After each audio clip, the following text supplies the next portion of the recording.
ይህ ሚዛናዊና ተአማኒ ሰበር መረጃዎችን የሚያደርሳችሁ ጥበብ ሚዲያ ነው። ሰብስክራይብ በማድረግ የደወል ምልክቷን በማብራት ቤተሰብ ትሆኑ ዘንድ በታላቅ ትህትና እንጋብዛለን።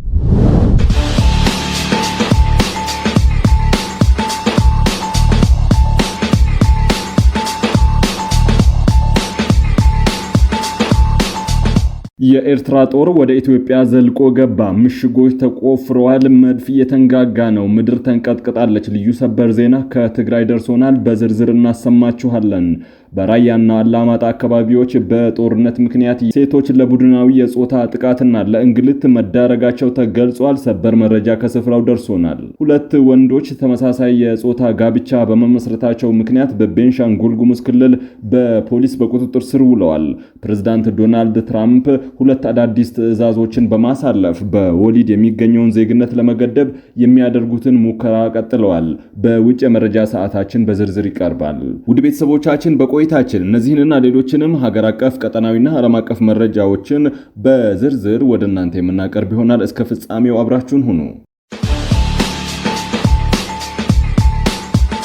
የጋዜጠኞች መብት ተሟጋቹ ሲፒጄ በአዲስ ስታንዳርድ እና በዋና አዘጋጁ ላይ የተፈጸመውን ግፍ በአስቸኳይ እንዲቆም ጠየቀም። የዓለም አቀፉ የጋዜጠኞች መብት ተሟጋቹ ሲፒጄ የኢትዮጵያ ባለስልጣናት በአዲስ ስታንዳርድ ጋዜጣና በዋና አዘጋጁ እየተካሄዱ ያሉትን የጭቆናና ማስፈራራት ዘመቻዎች በአስቸኳይ እንዲቆሙ ጥሪ አቅርበዋል። ድርጅቱ ይፋ ባደረገው መግለጫ እንዳስታወቀው ባለፉት ጥቂት ቀናት ውስጥ የጋዜጣ ዋና አዘጋጅ ዮናስ ከድር በቁጥጥር ስር ውሎ ድብደባ እንደተፈጸመበት የገለጸ ሲሆን የዜና ክፍሉ ተበርብሮ በርካታ ቁሳቁሶችና መሳሪያዎች ወድመዋል። በተጨማሪም ተቋሙ ከስራ ቦታው እንዲለቅ ትዕዛዝ እንደደረሰው ተገልጿል። የሲፒጄ አፍሪካ ፕሮግራም አስተባባሪ ሙቲኪሙሞ እንደገለጹት በአዲስ ስታንዳርድና በጋዜጠኛ ዮናስ ከድር ላይ የተፈጸሙት እነዚህ ጥቃቶች የኢትዮጵያ ባለስልጣናት ሀገሪቱ ውስጥ ከሚገኙ ዋና ዋና ነፃ የዜና መረጃ ማሰራጫዎች አንዱን ለማፍረስ የሚያደርጉትን ጥረት አደገኛ እድገት ያሳያል ብለዋል። አክለውም ባለስልጣናት የተወሰኑትን የሥራ ቁሳቁሶች በአስቸኳይ ሊመልሱና ከቢሮ የማስወጣት እርምጃውን ሊያስቆሙ ማንኛውንም አይነት ወከባ ሊገቱ ይገባል ብለዋል። እንዲሁም በዮናስ ከድር ድብደባ ላይ እጃቸው ያለበትን አካላት ለሕግ ማቅረብ አለባቸው ሲሉም አሳስበዋል። የአዲስ ስታንዳርድ ዋና አዘጋጅ ዮናስ ከድር በሰኔ ወር በሰጡት ቃለ መጠይቅ ተቋማቸው በአስቸጋሪና በጠበበ የመገናኛ ብዙሃን ምህዳር ውስጥ ሆኖ ላሳየው የጋዜጠኝነት ጽናትና ጀግንነት ከብሔራዊ ዴሞክራሲያዊ ፈንድ እውቅናና ሽልማት ማግኘቱን ገልጾ ነበረ። የሰብአዊ መብት ተሟጋቹ የፕሬስ ነጻነት ተከራካሪዎች በኢትዮጵያ ውስጥ በነጻ መገናኛ ብዙሃን በጋዜጠኞች ላይ የሚፈጸሙ እስሮች፣ የንብረት ውድመቶችና እንግልቶች እንዲቆሙ፣ ህገ መንግስታዊ የሐሳብ ነጻነት እንዲከበር ጥሪያቸውን በማስተላለፍ ላይ ይገኛሉ። በተያያዘ ዜና የቀድሞ የአሜሪካ የአፍሪካ ጉዳዮች ልዩ ልዑክ ቲቦር ናጂ በአዲስ ስታንዳርድ ላይ በመንግስት የጸጥታ ኃይሎች የተፈጸመውን ከፍተኛ ጥቃት ኮንነው ተናግረዋል። የቀድሞ የአሜሪካ የአፍሪካ ጉዳዮች ረዳት ሚኒስትር አምባሳደር ቲቦር ናጂ የአዲስ ስታንዳርድ ዋና አዘጋጅ ዮናስ ከድር ለሰዓታት መታገትና በመገናኛ ብዙሃን መስሪያ ቤቱ ላይ በመንግስት የጸጥታ ኃይሎች የተፈጸመውን ከፍተኛ ጥቃት የኮነኑ ሲሆን ድርጊቱ የኢትዮጵያን ገጽታ ያጎደፈ ሲሉ አሳስበዋል። አምባሳደር ቲቦር በማህበራዊ ትስስር ገጻቸው ባስተላለፉት መልእክት የመንግስት ድርጊት ለሀገሪቱ ወሳኝ በሆነ ወቅት ላይ መጥፎ መልእክት አስተላልፈዋልም ብለዋል። ስለ መንግስት ምንም አይነት አስተያየት ቢኖራቸው የአዲስ ስታንዳርድ አዘጋጅን ማፈን፣ መስሪያ ቤቱን መውረር ለኢትዮጵያ ሕዝብ መልካም አይደለም ያሉት አምባሳደር ቲቦር አዲስ ስታንዳርድ ሚዛናዊና ተአማኝ ሊሆን የሚችለውን ያህል ገለልተኛ ነው ብለው መስክረዋል። አክለውም ይህ የመንግስትን ደካማነት ያሳያልም ብለዋል። በዚህ አይነት ሁኔታ ውስጥ ደግሞ ጥሩ መልእክት አይደለም ሲሉ ነው የገለጹት። በራያ አላማጣና አካባቢው በጦርነት ምክንያት ሴቶች ለቡድናዊ ጾታዊ ጥቃትና ለእንግልት መዳረጋቸው ተገለጸ። በራያ አላማጣና አካባቢው ባለው የጦርነት ውጥረት ግጭት ምክንያት ከተፈናቀሉ ሴቶች መካከል በርካቶች ለአሰቃቂ ቡድናዊ ጾታዊ ጥቃትና ለአካል ጉዳት፣ ለሕክምና እጥረት መዳረጋቸው ተገልጿል። ከራያ አላማጣ ኮረምዛታና ኦፍላና ከሌሎች አካባቢዎች ተፈናቅለው በአሁኑ ሰዓት በቆቦ ከተማ በመጠለያና ከመጠለያ ውጭ የሚገኙ ሴቶች እንደገለጹት በግጭቱ ምክንያት ህይወታቸውን ለማቆየት ሲሉ አልፈልገውም ወዳሉት አዲስ የህይወት መስመር ለመግባት መገደዳቸውን ተናግረዋል። የሰሜን ኢትዮጵያ ጦርነት ንብረታቸውን ከማጥፋቱና ከአካባቢያቸው እንዲፈናቀሉ ከማድረጉም ባለፈ ተደጋጋሚ ጥቃት እንዲፈጸምባቸው ማድረጉን ነው የተናገሩትም። በታጣቂዎች አማካኝነት እስከ ቡድን መደፈር የሚደርሱ በደሎች እንደደረሱባቸውም ተናግረዋል። ስሟ እንዳይጠቀስ የፈለገች አንዲት ወጣት እንደገለጸችው ታጣቂዎች መሳሪያ ይዘው በመምጣት በቡድን እንደደፈሯትና ከአካባቢው ከወጣች በኋላ ልጆቿን ለማሳደግ ስትል ወደማትፈልገው የህይወት ጎዳና መግባቷን ገልጻለች። በደሉን ያደረሱባቸው አካላት ለፍትህ አለመቅረባቸውንም ተናግራለች። በተጨማሪም የጤናና የሕክምና አገልግሎት እጥረት በሴቶችና ህፃናት ላይ የከፋ ጉዳት ማድረሱ ተጠቅሷል። በተፈናቃዮች ካምፖችና በግጭት ቀጠናዎች ውስጥ ባለው የሕክምና ቁሳቁስና የመድኃኒት የደም እጥረት ምክንያት በወሊድ ወቅት ህይወታቸውን የሚያጡና ለጽኑ አካል ጉዳት የሚዳረጉ ሴቶች ቁጥር በበርካታ ሁኔታ ጨምሯል። በርካቶች ንብረታቸው በመውደሙ ምክንያት ኑሯቸውን ለማሸነፍ በምሽት ሴተኛ አዳሪነትን ለመስራት እንደተገደዱ ነው የገለጹት። በአካባቢው ዳግም ጦርነት ስጋት በማንዣበቡ ምክንያት ከፍተኛ ስጋት ውስጥ እንደሚገኙም ገልጸዋል። የደሴ ስፔሻላይዝድ ሆስፒታል የአንድ ሕክምና ማዕከል አገልግሎት መስጫ አስተባባሪ ሲስተር መዲና ወርቅነህ በበኩላቸው ጦርነት ባለበት አካባቢ ሁሉም ሴቶች ቀዳሚ ተጋላጭ በመሆናቸው የሚመለከተው አካል ቅድሚያ መከላከል ስራዎችን መስራት፣ ለሴቶች አስፈላጊውን ከለላ መስጠት እንዳለበት አሳስበዋል። ሁለት ወንዶች የተመሳሳይ ጾታ ጋብቻ መስርተው በመገኘታቸው በቤንሻንጉል ጉሙዝ ክልል በባምቢሲ ከተማ በፖሊስ ቁጥጥር ስር ዋሉ። ከማህበረሰቡ ወግና ባህል እንዲሁም እምነት ያፈነገጡ ግለሰቦች በቁጥጥር ስር በማዋል ምርመራ እየተደረገባቸው እንደሆነ ተገልጿል። በባምቢሲ ሐምሌ 30 2018 ከማህበረሰቡ ወግና ባህል እንዲሁም እምነት ያፈነገጡ ግለሰቦች በቁጥጥር ስር በማዋል ምርመራ እየተደረገባቸው እንደሚገኝ ነው የተገለጸው። በቤንሻንጉል ጉሙዝ ክልል በባምቢሲ ከተማ እኒሁ ታደለና አናጋው በጸሎት እኒየው የተባሉ ተጠርጣሪዎች በተመሳሳይ ጾታ ጋብቻ በመመስረት ተጠርጥረው በቁጥጥር ስር ውለዋል። በማህበረሰቡ ጥቆማ ተጠርጣሪዎቹ የእምነት ቃላቸውን በሰጡት መሰረት ፖሊስ ተገቢውን ምርመራ ስራ መጀመሩንና በቀጣይ ውጤቱንም የሚያሳውቅ መሆኑን እንገልጻለን ሲል የባምቢሲ ከተማ አስተዳደር አስታውቋል። የኤርትራ ከባድ መሳሪያዎች ትላንት ወደ ትግራይ ክልል መግባታቸው ተገለጸ።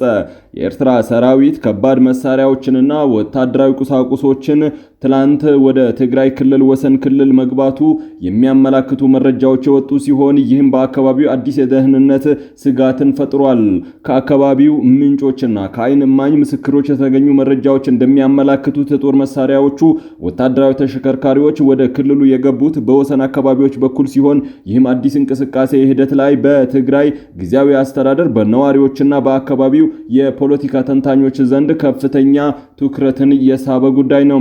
የኤርትራ ሰራዊት ወታደራዊ እንቅስቃሴ በፕሪቶሪያ ሰላም ስምምነት መሰረት ቀስ በቀስ እንዲረጋጋና ወደ መደበኛ ሁኔታ እንዲመለስ በሚጠበቀው የሰሜኑ የኢትዮጵያ ቀጠና ላይ አዲስ ውጥረትን የደቀነ ክስተት ሆኖ ተመዝግቧል። የተደረገው ከባድ መሳሪያ እንቅስቃሴ በቀጠናው ዘላቂ ሰላምን ለማስፈን የሚደረጉ ጥረቶችን የሚያደናቅፍና የሰላም ስምምነቱን የሚያፈርስ እንዲሁም የኢትዮጵያን ሉዓላዊነት የሚጻረር ድርጊት እንደሆነ የተነገረ ነው። የኤርትራ ወታደራዊ ኃይሎች ከዚህ ቀደምም በነበሩት ግጭቶች ውስጥ በቀጥታና በተዘዋዋሪ ተሳትፎ የነበረ በመሆናቸው አሁን የተመዘገበው ወታደራዊና የቁሳቁስ የከባድ መሳሪያዎች እንቅስቃሴ በቀጠናው ላይ ዳግም ያልተረጋጋ ሁኔታ ሊፈጥር እንደሚችል የጸጥታ ባለሙያዎች ስጋታቸውን በመግለጽ ላይ ይገኛሉ። ይልቁንም በድንበር አካባቢ የሚኖሩ ነዋሪዎች ሰላማዊ ህይወታቸውን ዳግም እንዳይናጋ የዕለት ተዕለት እንቅስቃሴያቸው እንዳይስተጓጎል ከፍተኛ ስጋት አድሮባቸዋል። የስጋቱ መጠን እየጨመረ መምጣቱን ተከትሎ ከተለያዩ ወገኖች ሁኔታውን የሚያረጋጉና የሁኔታዎችን መካረር የሚቀንሱ እርምጃዎች እንዲወሰዱ ጥሪዎች እየቀረቡ ነው። ለዓለም አቀፍና ቀጠናዊ አካላት እንዲሁም የሰላም ሂደቱን የሚከታተሉ ወገኖች ማንኛውም አይነት ወታደራዊ እንቅስቃሴዎች በምስራቅ አፍሪካ ቀጠና ላይ በተለይም በኢትዮጵያና ኤርትራ አወዛጋቢ የድንበር ቀጠናዎች ላይ ተጨማሪ አለመረጋጋትን እንዳይፈጥር በጥንቃቄ ሊያዝ እንደሚገባ ያሳስባሉ። የኢትዮጵያ ብሔራዊ ጥቅም እስከ ህንድ ውቅያኖስ የሚደርስ መሆኑንና የአየር ኃይሉም ይህንን ለማስጠበቅ አቅሙን እየገነባ እንደሚገኝ ተገለጸ። የኢትዮጵያ ብሔራዊ ጥቅም በታላቁ ህዳሴ ግድብ ላይ ብቻ የሚገደብ ሳይሆን እጅግ ሰፊና እስከ ህንድ ውቅያኖስ የሚደርስ መሆኑን የኢትዮጵያ አየር ኃይል አስታውቋል። የአየር ኃይሉ ምክትል አዛዥ ብርጋዴር ጀነራል መሰረት ጌታቸው እንዳሉት ተቋሙ ይህንን ሀገራዊና ቀጠናዊ ጥቅም ለማስጠበቅ የሚመጥን ጠንካራ አቅም ለመገንባት ሌት ተቀን በትጋት እየሰራ ይገኛል። የኢትዮጵያ አየር ኃይል ምክትል አዛዥ ብርጋዴር ጀነራል መሰረት ጌታቸው ከኢዚያ ጋር ባደረጉት ቃለ ምልልስ እንደገለጹት የኢትዮጵያ ብሔራዊ ጥቅም እጅግ በጣም ሰፊና እስከ ህንድ ውቅያኖስ የሚዘልቅ ነው። የአየር ኃይሉም ለዚህ አገራዊና ቀጠናዊ ጥቅም የሚመጥን የላቀ ያማከለ አቅም ለመገንባት ሌት ተቀን እየሰራ ይገኛል። ምክትል አዛዡ አክለውም ባለጋራ ኃይሎች የቱንም ያህል ፍላጎታቸው ዛቻ ቢኖራቸው የአየር ኃይሉን የመከላከል አቅም በየቀኑ እየጨመረ መምጣቱን በሚገባ ስለሚረዱ ጥቃት ከመሰንዘር መቆጠባቸውን ገልጸዋል። በሌላ በኩል የአየር ኃይሉ ከአፍሪካ ሀገራት ጋር ሲነጻጸር አሁን ላይ ያለበት ደረጃ እጅግ ከፍተኛ መሆኑን የጠቆሙት ብርጋዴር ጀነራል መሰረት በተለይም በቴክኖሎጂ በእውቀትና ስትራቴጂዎችን በመስራት በኩል ኢትዮጵያ ከፍተኛውን ድርሻ እንደምትይዝ አስረድተዋል። እንደ ምክትል አዛዡ ገለጻ በርካታ የአፍሪካ ሀገራት ተቋሙን ለመጎብኘት የሚመጡት የልዑካን ቡድኖቻቸው በአየር ኃይሉ ውስጥ ያለውን ዘመናዊ አሰራር ሲመለከቱ ከጠበቁት በላይ ሆኖባቸዋል። በዚህም ምክንያት ከኢትዮጵያ አየር ኃይል ጋር በጋራ እንሰራለን የሚሉ ጥያቄዎችን በስፋት የሚያቀርቡ ሲሆን ባለፉት 3 ወራት ብቻ ከ3 በላይ ከአፍሪካ ሀገራት ጋር በጋራ ለመስራት የሚያስችሉ የትብብር ስምምነቶች መፈራረማቸውን ጠቁመዋል። ፕሬዝዳንት ዶናልድ ትራምፕ 2 አዳዲስ ትዕዛዞችን በማሳለፍ በወሊድ የሚገኘውን ዜግነት ለመገደብ የሚያደርጉትን ሙከራ ቀጥለዋል። የአሜሪካ ጠቅላይ ፍርድ ቤት ትራምፕ በወሊድ የሚገኘውን ዜግነት ለማስቀረት ያደረጉትን ሙከራ ውድቅ ቢያደርግም ፕሬዝዳንቱ ትላንት ያስተላለፉት አዲስ ትዕዛዝ ከዚህ ይቃረናል። ትራምፕ ትላንት ከፈረሙት ትዕዛዝ አንዱ የአሜሪካ ዜጋ ያልሆኑ ሰዎች ልጆቻቸው ዜግነት እንዲያገኙ የሚያደርጉትን አሰራር ትርጓሜ የሚያሰፋ ነው። ሁለተኛው ትዕዛዝ ነፍሰ ጡር ሴቶች ወደ አሜሪካ ለጉብኝት ሄደው እዚያው በመውለድ ልጆቻቸው ዜግነት እንዲያገኙ አሰራርን ይከተላሉ። ትራምፕ ከዓመታት በፊት መተግበር የነበረበት ቢሆንም አሁን እያደረግነው ነው ብለዋል። ሰነድ አልባ ስደተኞች በአሜሪካ የሚወልዳቸው ልጆች የአሜሪካ ዜግነት እንዳያገኙ ለማድረግ ትራምፕ ያደረጉትን ጥረት ጠቅላይ ፍርድ ቤት ውድቅ ማድረጉን ተችተዋል። ይህ ሕግ በአሜሪካ ለ150 ዓመታት ያስቆጠረ ነው። ክፉ የሆኑ የውጭ አካላት የአሜሪካን ደህንነት በመበዝበዝ ዜግነት ለማግኘት መሞከራቸውን ለማስቆም አስተዳደራችን ይሰራል ብለዋል። ትራምፕ ያስተላለፏቸው ትዕዛዞች አሜሪካዊ ያልሆኑ ወላጆች የሚወልዳቸው ልጆች ዜግነት የሚያገኙበትን አሰራር ይገድባል። ከወላጆች አንደኛቸው የውጭ ሀገር የሽብርተኛ ቡድን አባል ከሆኑ፣ የውጭ መንግስት መስሪያ ቤት ሰራተኛ ከሆኑ፣ በማጭበርበር ዜግነት ለማግኘት ከሞከሩ ወይም በአሜሪካ የሚኖሩትን ያለ ፌዴራል መንግስት የዜግነት ዕውቅና ሳይሰጣቸው ከሆነ ልጆቻቸው የአሜሪካ ዜግነትን አያገኙም። ዛሬ በኢትዮጵያ ንግድ ባንክ አንድ የአሜሪካን ዶላር በ159 ብር ከ6 ሳንቲም ተገዝቶ 162 ብር ከ8 ሳንቲም እየተሸጠ ነው። ፓውንድ ስተርሊንግ 210 ብር ከ9 ሳንቲም የተገዛ 215 ብር ከ1 ሳንቲም በዛሬው ዕለት ይሸጣል። የአውሮፓ ዩሮ 184 ብር ከ3 ሳንቲም የተገዛ 188 ብር የሚሸጥ ሲሆን የስዊስ ፍራንክ 193 ብር ከ7 ሳንቲም ተገዝቶ 197 ብር ከ6 ሳንቲም ይሸጣል። የኩዌት ዲናር 510 ብር ከ2 ሳንቲም ተገዝቶ 520 ብር ከ4 ሳንቲም የሚሸጥ ሲሆን የቻይና ዩዋን 23 ብር ከ2 ሳንቲም ተገዝቶ 23 ብር ከ6 ሳንቲም ይሸጣል። የተባበሩት አረብ ኤሚሬቶች ድርሃም 43 ብር ከ4 ሳንቲም ተገዝቶ 44 ብር ከ3 ሳንቲም ይሸጣል። የሳውዲ ሪያል 42 ብር ከ5 ሳንቲም ተገዝቶ 43 ብር ከ3 ሳንቲም የተሸጠ ነው። ውድ ቤተሰቦቻችን የዕለቱ የመረጃ ሰዓታችን በዚህ አብቅቷል። መረጃን ከጥበብ ስለተከታተላችሁ ከልብ አመስግነን ተሰናበትን። ሰላም።